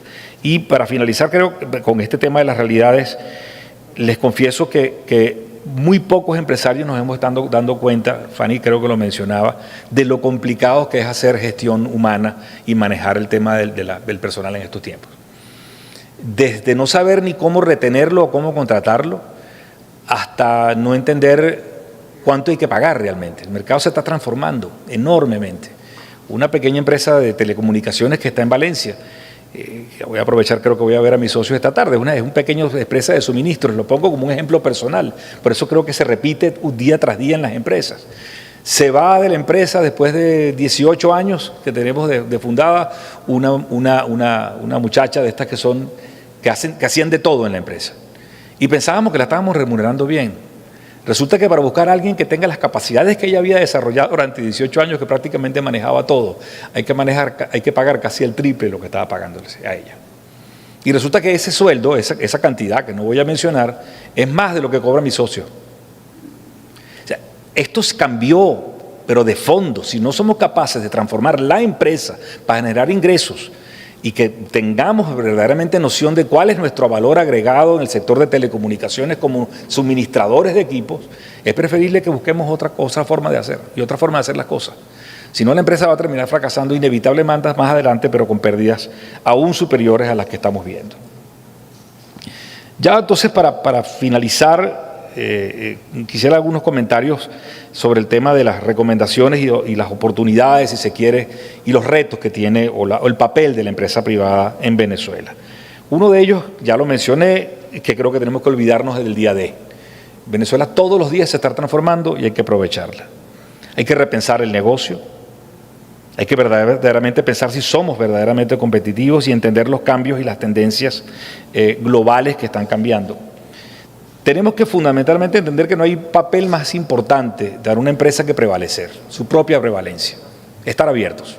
Eso ya en sí mismo implica una transformación, implica hacer coincidir la estrategia comercial de la empresa y de negocios con una estrategia financiera y con objetivos claves de la empresa, garantizar la estabilidad y la capacidad y sostenibilidad patrimonial de la empresa. En segundo lugar, los empresarios tenemos que entender más que nunca que somos agentes de cambio. Promovemos cambios en la sociedad. Hoy en día, una reciente encuesta de Data Analysis, ustedes la deben haber visto, por primera vez en la historia, hay solo 2 actores sociales en Venezuela que tienen valoración neta positiva. Solo 2, la iglesia y los empresarios. De hecho, por cierto, comentaba Luis Vicente que 10 puntos subieron los empresarios como entes percibidos que hacen algo bueno por el país en escasamente un año. Eso no significa que Consecomercio o Fedecámara estén mejor vistos o no, es los empresarios como marca. La gente percibe que el empresario es un agente importantísimo en lo que está sucediendo en el país, y creo que eso implica promover valores, no simplemente el tema de que una empresa está allí para ser rentable. La empresa es un agente de cambio porque transforma la realidad interna y externa donde opera. Tenemos que ser capaces de contribuir a construir consensos. Una empresa tiene que ser capaz de transmitir no solamente valores, sino una visión de una forma distinta de hacer las cosas, y tener un compromiso real con la productividad y la competitividad. Por muchísimo tiempo nuestra mente fue, hay que decirlo, pro-mercantilista o más bien pro-rentista, y esa realidad tiene que cambiar. Hoy en día es el eficiente, el que es capaz de competir, el que verdaderamente tiene la capacidad de salir adelante. Y siento que además hay algo que es una deuda todavía pendiente de muchísimos años, entender que debe haber una nueva relación con los trabajadores. La empresa y empresarios son una sola cosa, la empresa y el trabajador, insisto, son una sola cosa. Creo que más que nunca hay que acercarse y escuchar a la gente. Una de las tragedias de esta transformación que estamos viendo es que los trabajadores se han quedado sin voz. Los sindicatos no existen, no hay nadie que los defienda.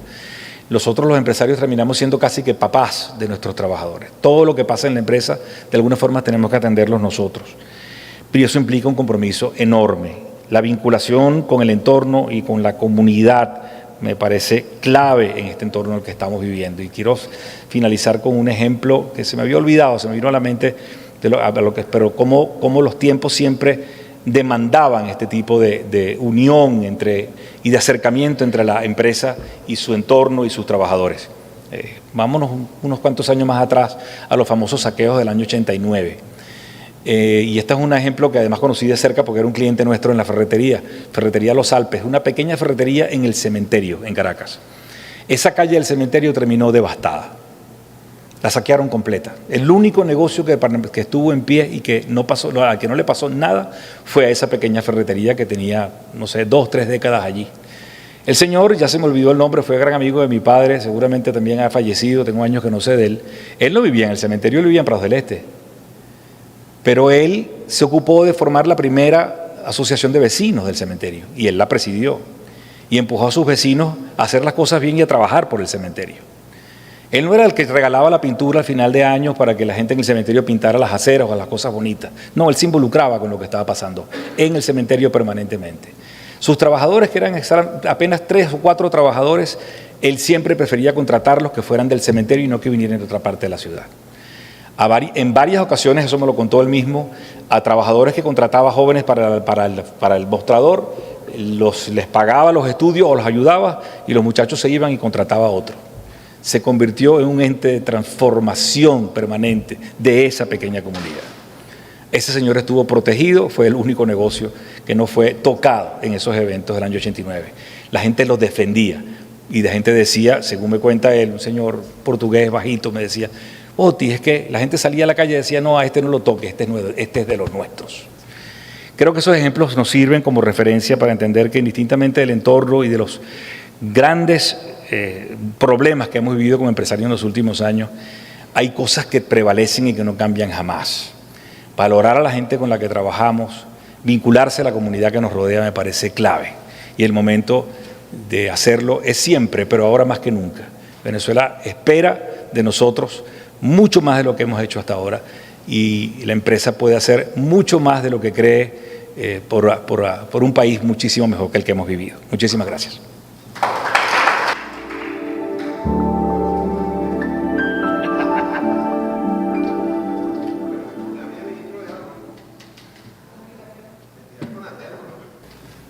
Ok, bueno, vamos a continuar.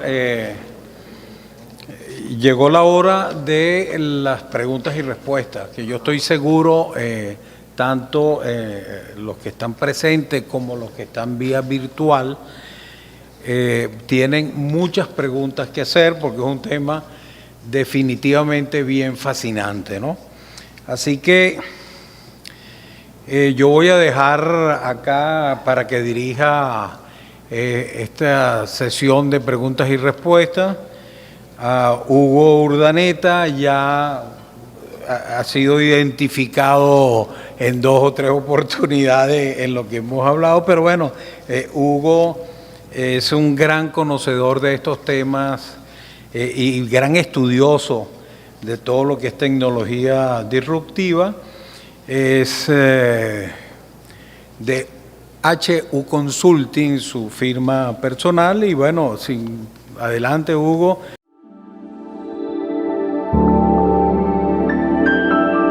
Buenas tardes. Queremos invitar a Jorge, a Fanny y a Fran, por favor, que suban aquí al estrado.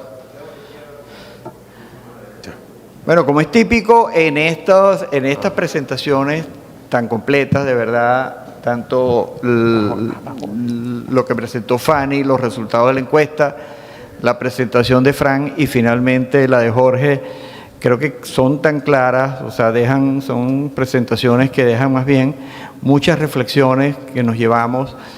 Yo quiero decir, bueno, que aquí no hay expertos. Yo creo que todos estamos en un proceso de aprendizaje. Cuando me dicen, bueno, yo apenas 2, 3 años entrando en todos estos temas, inquietudes de la cuarta revolución industrial que hemos querido impulsar y que gracias al comité, esa semilla que en un momento trajimos al GRI Venezuela, está empezando a germinar. Es bien difícil, porque como vemos todas las presentaciones, mucha gente en un modo pesimista, otros en un modo muy operacional y viendo nomás en la supervivencia del día a día, y eso es terrible.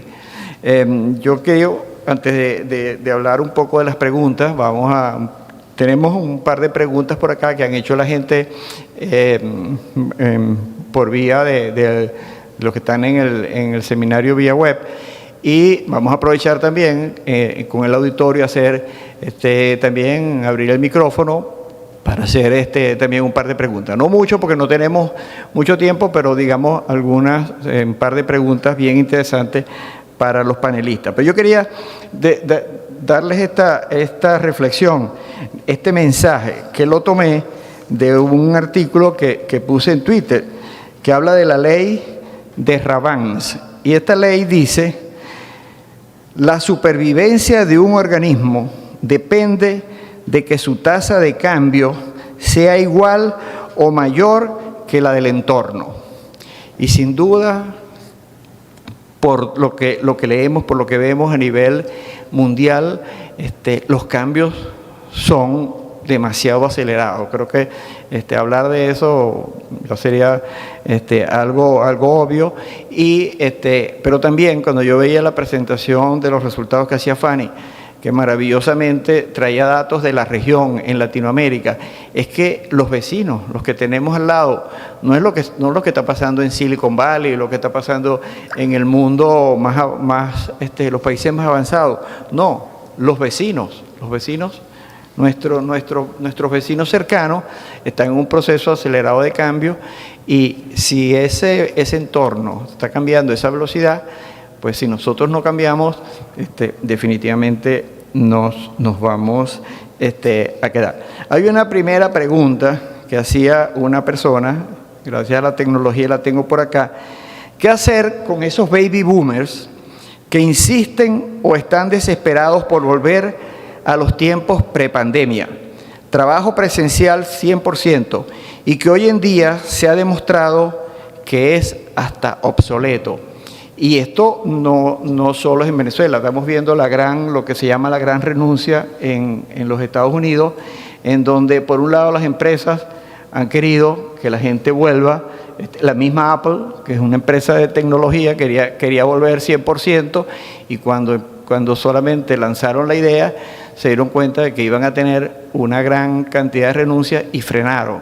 Entonces, esto es parte de lo que estamos viviendo. Por un lado, la gente con unas nuevas expectativas. ¿Qué opinan ustedes de esa situación en el país? Lo primero es acercarnos desde lo humano a estos líderes que tienen este sesgo cognitivo a la presencialidad. ¿Por qué? Porque culturalmente nosotros nos hemos manejado bajo un liderazgo de héroe, que lo sabes todo. Y el estar ahorita frente a la transformación digital y no tener ese dominio genera este temor y este apego. Entonces, acercarnos del humano para acompañar a cerrar esas brechas digitales que son necesarias. Hoy, manejar equipos multigeneracionales es estratégico. ¿Por qué? Porque cada generación tiene su valía. En un equipo, tener nativos digitales son los que van a impulsar la innovación y la creatividad, pero tenemos que tener presente que su antigüedad promedio en una organización no supera el año y medio. Y entonces allí donde son muy valiosos la generación X y los baby boomers, porque tienen una visión de mayor estabilidad, pero necesitamos acompañarlos en cerrar y comprender este proceso de cambio. La generación X tiene una ventaja. Nació en la analogía, pero migró a lo digital. Entonces es la generación clave para enlazar baby boomers con nativos digitales. Entonces, estrategia multigeneracional y acercamiento para cerrar las brechas. Yo creo que Fanny ha dicho algo que le deja muy poco que agregar, quizás un poco en tono de chiste. Lo que debo decir es que yo estoy justo en el borderline. Alguien dijo que tú eras early adopter, pues yo soy late baby boomer. Como nací en el 60, soy último baby boomer, pero comienzo de generación X. Y suscribo lo que has hecho, lo que has dicho. De hecho, me considero más generación X que baby boomer. Miren, un mensaje como es por experiencia propia. Si algo creo que sirvió la pandemia y puede quizás ir a contrapelo de lo que tú mencionas, Hugo, es que nos empujó a ser migrantes digitales. El nivel de aprendizaje, hablo por mí, por mis socios que ya mencioné que son unos italianos, tú sabes de esos a la vieja ola, lo que en 2 años aprendieron a hacer y aprendí a hacer en el área de lo digital, empujado por la realidad de la pandemia, hay que aprovecharlo. Y entonces hay que, insisto, transmitir, y tú lo dijiste muy bien, Fanny, desde lo humano, hacerle entender al más viejito de la clase y de la empresa que él ya aprendió, que pudo adoptar rápidamente las herramientas digitales y que son fundamentales para que la empresa se transforme. Yo lo digo como por experiencia personal. Y arriesgo también, disculpe lo largo, porque además tengo una discusión sobre ese tema con mi hijo mayor que vive en Hamburgo, Alemania, y además trabaja para una agencia digital de publicidad.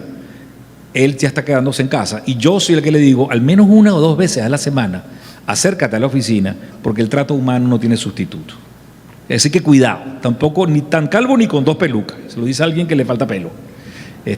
Cuidado, al final, para efectos de que lo conozca mejor, para efectos de que su jefe lo vea un poquito más cercano y los clientes cuando están haciéndole publicidad a Nivea, por ejemplo, que es su cliente principal en Alemania, nunca va a ser lo mismo que enamorar a un cliente frente a frente para una campaña o una idea publicitaria. Yo creo que buscar un buen mix es lo importante. En principio, es muy difícil manifestar las horas, otra vez lo que decía, las horas glúteos. Yo creo que lo lógico es la naturaleza del trabajo. Evidentemente, el calor humano, las relaciones, el networking, hoy vinimos por eso. Es importantísimo. Pero ¿por qué no? También dosificar y aprender a dosificar. Yo soy de los que he sido siempre freelance. Yo he cobrado 2 quincenas en mi vida. Yo he sido a contrapelo siempre, por eso me quedé sin pelo también. Y sí que soy de los que cree que de alguna manera, en mi caso, por ejemplo, el periodista siempre es más valioso mientras esté en la calle buscando información. Un periodista sentado en un escritorio sin hacer nada, cumpliendo horario, no va para ningún lado. Igual en muchas profesiones. Sí creo que debemos empezar a cuidarnos todavía, porque todavía hay una pandemia y evidentemente ya algunos nos ha dado hasta 2 veces. Por cierto, desde mi Twitter te preguntaron 2 cosas. Me dijo, bueno, ¿y por qué Jorge nunca dice el nombre de la ferretería? Esa es una. Y por ahí tengo 2 preguntas más para ti que te las hago ahora. Por cierto, está por llamarme un común amigo, Pedro Pensini López, que si me llama le echamos broma a todos en Cambote, ¿ok? Sí, estamos si no se complicaron, porque me parece que ya no me llaman. Pero si no, los echamos broma. Segunda pregunta. Gracias. El Hugo Bueno. Hugo el Bueno. Bueno, mira, quiero también transmitirle que hay infinidad de comentarios por la red de lo los felicitan a los tres por las presentaciones muy claras, brillantes. La encuesta la votamos de jonrón. Felicitaciones al comité también. Felicitaciones al Grupo de Relaciones Industriales de Venezuela. Hay dos preguntas que yo quiero englobar. Una dice, en términos prácticos, aunque Jorge habló bastante del tema empresarial y Fran habló mucho del tema personal, de la marca, del cambio cultural de cada individuo dentro del mundo digital, empezar a entrar en ese tren, subirnos en el tren digital, independientemente de la empresa y en lo que trabajemos, cada quien puede hacerlo. La pregunta es, concretamente, ¿qué pueden hacer? ¿Es posible que las empresas en Venezuela se monten en el tren digital con esta situación país?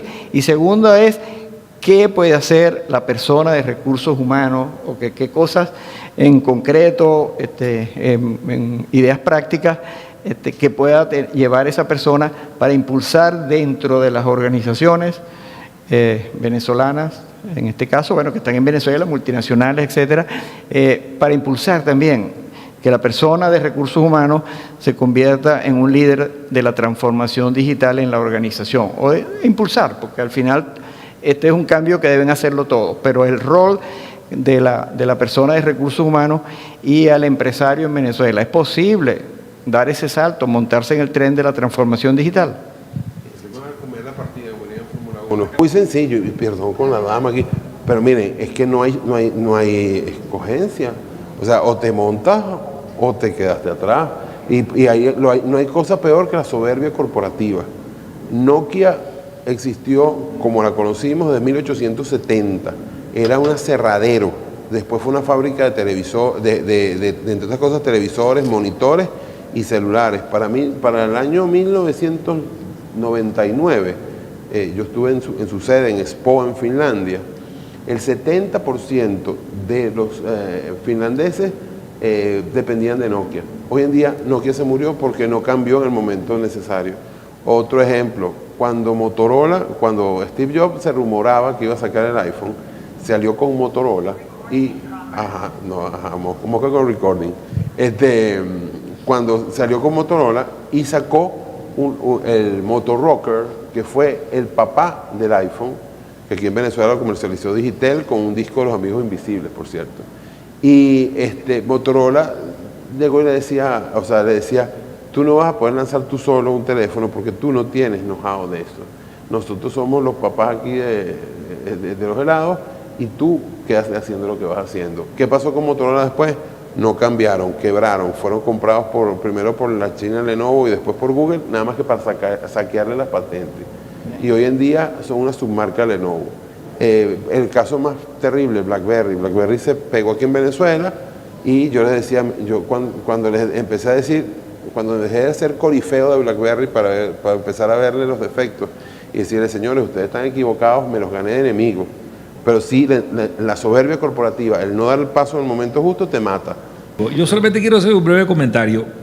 Siento que tenemos una enorme oportunidad de ser los que más rápidamente nos transformamos. No me refiero solamente a la empresa, sino también al país. Estamos tan mal, caímos tan abajo, que va a ser más fácil dar un salto adelante, un cuántico, y el cuidado, porque lo puede hacer incluso hasta un gobierno como este, ¿ah? O sea, un país como Colombia tiene ya tantas complejidades y ha avanzado tanto, quizás todavía en viejas tecnologías, que la transformación implica desanclaje para volver a meterte en otra. Nosotros podemos arrancar mucho más rápido, pero mucho más rápido.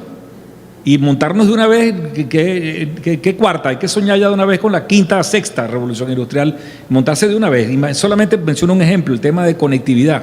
Nosotros no tenemos por qué vamos a pasar por 5G si ya deberíamos estar montados en las tecnologías que vienen, más adelante. Bueno, Fanny, un mensaje para las personas que están a cargo de la gestión humana, de recursos humanos. En referencia a la primera pregunta, la respuesta contundente es sí. Allí lo importante es entender que hay que analizar qué oportunidades y necesidades internas hay en dónde apalancar la tecnología. Y para cada organización es diferente, porque muchas veces nos impregna la idea de que es una inversión incuantificable, que no se puede. Y ahí también quiero decir algo, recordemos que es cultura. Y si hay algo bueno que nos ha traído la tecnología, es que hoy hay la oferta para cierre de competencias digitales de las mejores universidades del mundo, totalmente gratuita. Pero primero necesito saber cómo aproximarme y aprovechar esa oportunidad. En cuanto a la segunda pregunta, lo primero para recursos humanos es entender que no es un tema de tecnología, no es un tema de gerencia, es un tema donde somos aliados estratégicos porque es un tema de gestión de cambio. Y para poderlo acompañar, tengo que empezar por hacer así y cerrar mis propias brechas digitales, entenderlas, porque si no va a ser muy difícil poder acompañar a un líder que también las tiene, si las nuestras están por cerrar. Automatizar la gestión de recursos humanos sin mayor inversión es posible. No ahorita por la vigencia de la transformación digital, es tener las agallas de preguntarnos cómo estamos haciendo las cosas, qué podemos mejorar. Ese ejercicio a veces le tememos, pero es necesario en el proceso de transformación digital. Gracias. Bueno, vamos a abrir para el público, si alguna de las personas presentes, vamos a dar 2, 3 preguntas. Mari. Primero, felicitaciones a los 3. Yo la había hecho por acá por si acaso la leían. Quería saber cómo ha sido la adaptación de los medios de comunicación a esa transformación digital. Siento que los medios tradicionales van a seguir existiendo, esa es mi apuesta además, porque además trabajo en Unión Radio, pues. Pero de alguna manera entender que los medios en muchos países, por supuesto más desarrollados que el nuestro, ya tienen su offline y su online. Es decir, que han podido avanzar y han podido arropar cada vez a mayores audiencias. ¿Cómo lo ven ustedes? ¿Qué indicadores tienen? Quizás Frank maneja algún indicador y los temas empresariales que tienen que ver con los medios de comunicación. Gracias. Creo que estamos ante una cuestión bien interesante. Los grandes medios, sobre todo en Venezuela, nunca entendieron el digital y se dieron un guamazo. Muy sencillo. ¿Qué pasó con la marca El Nacional? La marca El Nacional terminó espichada porque no se hicieron los cambios en el momento dado. Claro, un infortunio y una serie de cosas que no son imputables, por supuesto, y que son gravísimos, que son inenarrables. Pero yo celebro ahorita, y no estoy jalando megate, para que sepan, lo que está haciendo Unión Radio con Mundo UR. Pero ¿qué creo en principio? Los medios chiquitos han comido, o los medios que no existían, se comieron a los medios grandes. Gústenos o no nos guste, La Patilla es una referencia informativa. Gústenos o no nos guste. Incluso con muchas fallas, Noticiero Digital, con muchas fallas, otros medios que hacen copy-paste, pero se comieron a los medios grandes. ¿Qué tiene de bueno, que hay interesante allí? Que los chiquitos pueden ser grandes medios y que además mientras más vertical es un portal, puede ser mucho más importante, y de eso tenemos ejemplos de sobra, incluso en Venezuela. En Venezuela está Banquinegocios, están 3 o 4 marcas que tú puedes decir que en su nivel son una referencia importante. Hay que eliminar ciertas prácticas terribles como el poner titulares sensacionalistas que te vayan a empujar a un clic, o algo que yo odio, que es cuando yo digo algo en Twitter y lo ponen como una noticia y tú dices, bueno, si tienes mi número, ¿qué te cuesta llamarme para que yo te diga algo más de eso? Porque, y si yo me equivoco, rodaste tú y rodaron los 25 medios que se copiaron de tu noticia. Que cuesta decirlo. Pero además hay algo importante. La transformación digital aplicada a medios crea puestos de trabajo, porque ya los periodistas no están para pedir trabajo, sino para ofrecer soluciones, para saber dónde te metes, dónde vales, dónde puedes especializarte y dónde entras. Entonces, cualquier periodista que está entrando en su edad madura, es el momento de crear tus micronichos, sites de información de micronicho en donde tú eres bueno. Aquí hay varios ejemplos. Por ejemplo, yo aplaudo mucho el sitio de Sandia Veledo, por ejemplo, que está todo el día dando información. Aplaudo, bueno, aquí hay varios medios también importantes. El mismo carabobeño que no se ha muerto, que con cuatro personas está echándole pierna. Entonces, de alguna manera, hay posibilidades de micronicho, sobre todo, porque tú puedes ahora pedir información sobre el cacao en Carabobo, el cacao, o por ejemplo, mejores prácticas de tal cosa en qué sé yo, en Aguirre, en Bejuma, en Montalbán. Vieron que sí me aprendí la cosa, ¿no? Sí me aprendí bueno. Entonces, de alguna manera, la transformación te da la posibilidad de ser pequeño en tu ámbito, pero grande en tu acción. Y eso es importantísimo. Por ejemplo, yo podría decir aquí que, por ejemplo, Butaca VIP de mi amiga Larisa, que la pueden escuchar todos los días, de lunes a viernes a las 3 de la tarde por Estéreo 97.9, por cierto, paso la cuña. Es una buena idea, es un sitio que yo, por ejemplo, lo cocharía como transformación digital y lo convertiría en algo más 360. Aquí hay un programa muy bueno, se llama La Gran Naranja, que le hace George Isaac en Onda, que es muy buen programa. Ese es un programa que yo le dije hace 1 año y medio, por teléfono, dije, George, vamos a convertirlo en un programa de televisión que salga desde Valencia para el resto de Venezuela. Y se asustó y no me llamó más. Por ejemplo, esta es una idea que yo le dije a Yané hace como 6 meses, que el que se ocurra hacer programas regionales donde la región hable en medios nacionales es un exitazo, porque la gente quiere verse en televisión. O sea, la gente quiere ver, los cafés de moda en Valencia, pero también quiere ver qué está pasando en el teatro en el municipio de Naguanagua o en el municipio San Diego, coge datos, y de alguna manera verse reflejado. Me pasó aquí de 2 maneras. Me pasó estando yo aquí en la pandemia, vi en IBC a mi vecina Valentina Quintero y Ariana Quintero, que es mi vecina, pero es mi gran amiga también, y yo veía caminando, ya teníamos 7 meses fijos aquí en Valencia, viendo cómo caminaban por las calles de los Palos Grandes, de mi pueblito, y yo sentí una cosa así como que, wow, mi pueblo, mi plaza, mi gente, los chinos de la primera avenida, los chinos de la tercera avenida.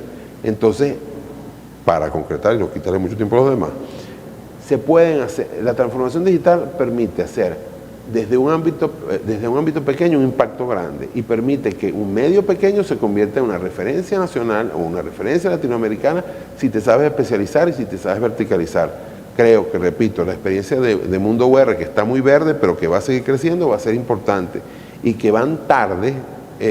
Quizás el problema de Unión Radio es que ha concentrado tanto talento que ahora es como un monstruo de 1000 cabezas.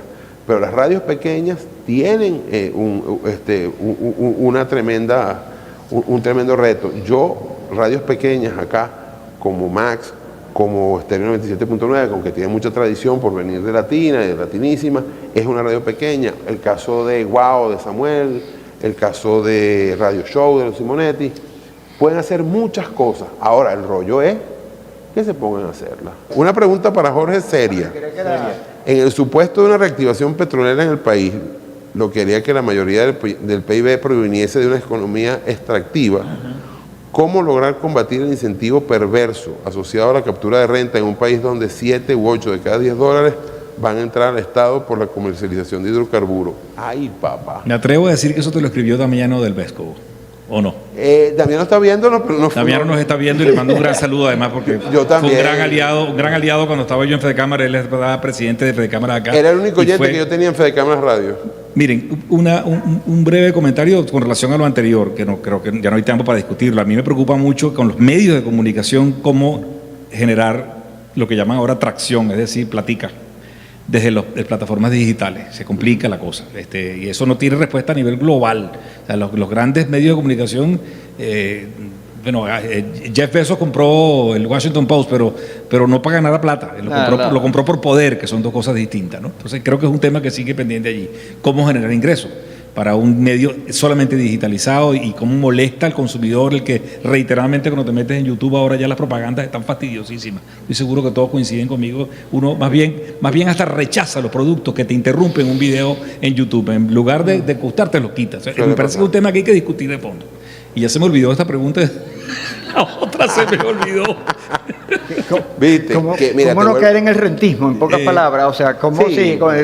si llega a abrirse la parte petrolera sí, aumentar, a mí ¿cómo no caer en el preocupa mucho. rentismo? Mire, eso de hecho me preocupa muchísimo. Yo discutía muchísimo este tema con el querido Aurelio Concheso, que falleció hace, por cierto, casi 2 años, muy amigo de Mariolga también, y nos caíamos a golpe con este tema. Y le decía, no, ese rentismo se acabó, eso no vuelve más nunca. Cuidado, en una economía tan pequeña como la que tenemos en estos momentos, o 1 milloncito de barriles que lleguemos a meter trastorna toda la economía. Vuelve a ser el más rico de la partida el señor que está sentado en la silla en Miraflores. A menos que esa apertura de aumentar la producción petrolera esté en manos de otros actores, que creo que es lo que está pasando.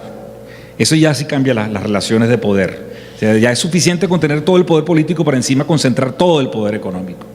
El reto de una economía como la venezolana, que creo que va a seguir siendo petrolera por mucho tiempo, independientemente de lo que digan los expertos, que se acabó la era, ya una de las grandes tendencias es que ya el carbón, la descarbonización de la energía, mentira. O sea, Venezuela tiene 50 años para vivir mucho del petróleo, pero si no somos capaces de invertir esa riqueza en creación de capacidades, algo de lo que tú hablaste me llamó la atención en la intervención originaria, estamos mal.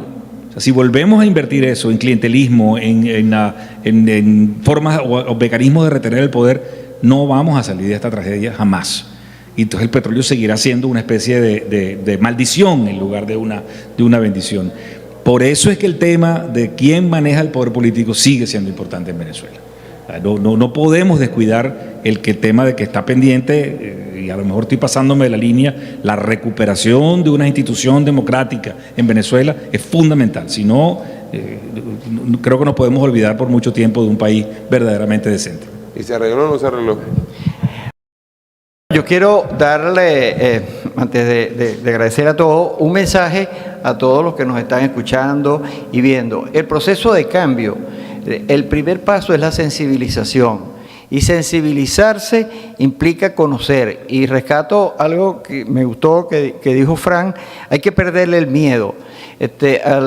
Tenemos que meternos a ver este tema de la digitalización, porque hay muchísimas cosas que no hay que ser, como decía Fanny, tampoco expertos, vamos a estudiar programación, vamos a hacer... No, o sea, simplemente tener una visión de cómo apalancarnos y utilizar la tecnología para ser más ágiles, para ser más productivos. Y en este comité, que estamos teniendo una actividad mensual con invitados y con reflexiones de este nivel, la invitación es a que participen. Esta es una manera excelente de empezar, porque estamos trayendo cosas teóricas, cosas prácticas, incluso cosas muy prácticas para implementar, de manera que la gente de recursos humanos, empresarios que nos vean y nos escuchan en nuestros eventos, empiecen a perder el miedo al tema de la tecnología y eso va a ser parte de la sensibilización. Bueno, yo quiero un aplauso a Gracias, el aplauso para ustedes. al team y al GRI Venezuela también. Bueno, quiero invitar a los miembros de la directiva del GRI Venezuela y de nuestro comité también para una foto aquí institucional con los invitados. Los miembros del Comité Técnico de Investigación Disruptiva.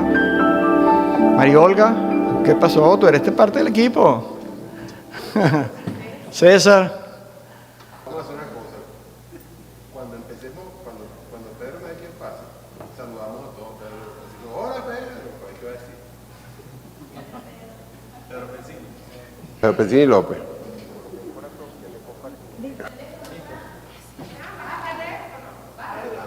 Estoy pendiente. Voy pendiente.